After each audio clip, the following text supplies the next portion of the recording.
Elvis Presley. And Elvis, I'm awfully glad to take this opportunity to talk with you a little bit. Well, thank you very much, Bob. It's a pleasure, too. And is that your wife over in the corner? That is my wife, Joanne, yes. Woo! Now, Joanne will be the envy of everybody at the platter party tonight. She has been wooed at by Elvis Presley, and I thank you, Elvis. I agree with you, incidentally. Sure I do. You know what I was impressed, first of all, when I saw you? You're a taller boy than I had figured. How tall are you, incidentally? Even 6 foot. Are you? I had not pictured you as quite so tall. You, what sports have you indulged in, any, when you were in school? Well, I tried to play football, and I never could make it, and I was very good at it. So I Gave it up for the get fiddle slinging, huh? Yeah. I don't blame you a miserable bit, not as well as you've done. What I would like to find out from you, I know that probably your tough problem on these tours is getting enough rest to do the job you do on the stage. How do you manage the confounded rest on these tours? Well, I don't. In fact, I don't any of us get much rest. We just, and it's a lot worse when you do 2 or 3 shows a day, 3 and 4. We do 4 sometimes. So you just have to catch it when you can, is that right? That's right. And then usually when it's all over with, there's a lot of people around. You just don't get much rest at all. So just between tours, you've got to climb in the sack somewhere and rest a little while. Is that the idea? Yes, that's right. We average maybe 4 or 5 hours a night. Where do you call home now? Memphis, Tennessee. Your parents up there now in a nice big house you bought them? Yes, sir. I heard a lot about that, and it's a fine thing. Something else I heard about, too, a piece of your property. I heard the bad luck you had with the Lincoln over in Tampa. Is that true? About in the garage? Oh, that wasn't too bad. Some of the kids got my gas cap and some of my cigarette lighters, but that was the fault of the garage. Somebody said they got in the hubcaps, too. Is that not true? No, that's I'm so glad. I could just see you buying 4 hubcaps for a Lincoln. That would cost more than the car I drive, believe me. Well, I think the Continental hubcaps are $50 each. $200 for a set, you know. Wow. What's this $350 hood ornament you were telling Ann Rose? Yes, the ornament on the Lincoln Continental is $350 because it's white gold plated. Yeah. Wow.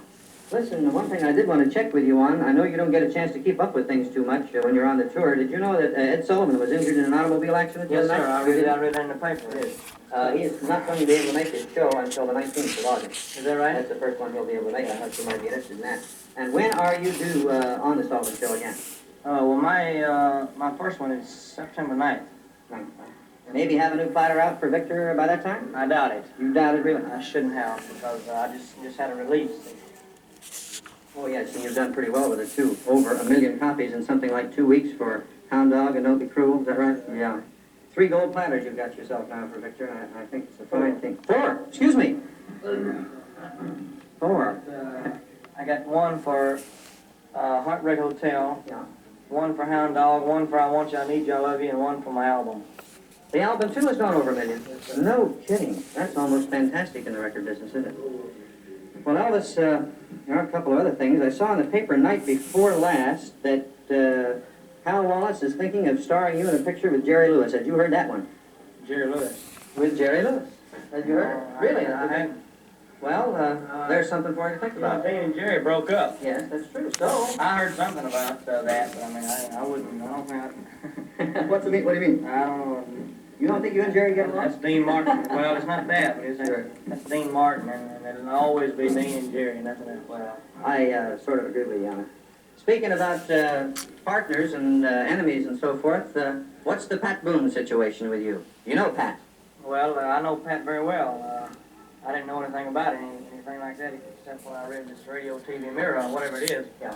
When they said Presley and Boone battled it out, well, that's nothing. I mean, Pat Boone and I are very good friends. And you're not fighting with Pat Boone? Remember, Pat's one of the nicest guys I ever met. I'm sure I don't think he'd say anything bad about me, you know. No, I think the only time you've crossed swords on songs is Tutti Frutti, isn't it? The only two that you've, both of you have cut. Both of us had a flop on it, so we didn't have anything to fight about.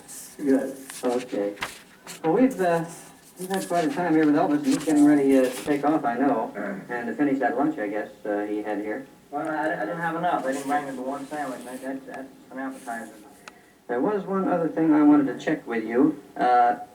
What has been your own personal reaction to the reaction of your fans as a result of the Steve Allen appearance? Well, the kids didn't like it. you know. In other words, they were writing letters in and telling them to leave me alone, leave me the way I was, and all that. But I believe that I won a lot of new friends, you know, by doing that, by showing them that I could act like a gentleman if I wanted to. Well, he doesn't need it. Go ahead. Which is not the way that I, started out. Sure. Well, Elvis, I don't want to take up any more of your time. Gosh, I know you got 1,000 things to do, and I thank you for this 5 or 6 minutes. It's been wonderful, and Joanne and I can go home, and Joanne can sit there starry-eyed after having been wooed at. And I thank you so much for this time, and we spin at least 3 to 4 of your records each evening in a 45-minute period as a result of the demand of the kids. So, and I also want you to know that as a result of our poll at our platter party Saturday night, Hound Dog and Don't Be Cruel were number 1 and 2 in St. Petersburg in that order with the kids. And I think that ought to be good news to you. Okay, thanks very much, Elvis. And Thank you, lots of luck sir. in the future. Thank you very much. Right, bye.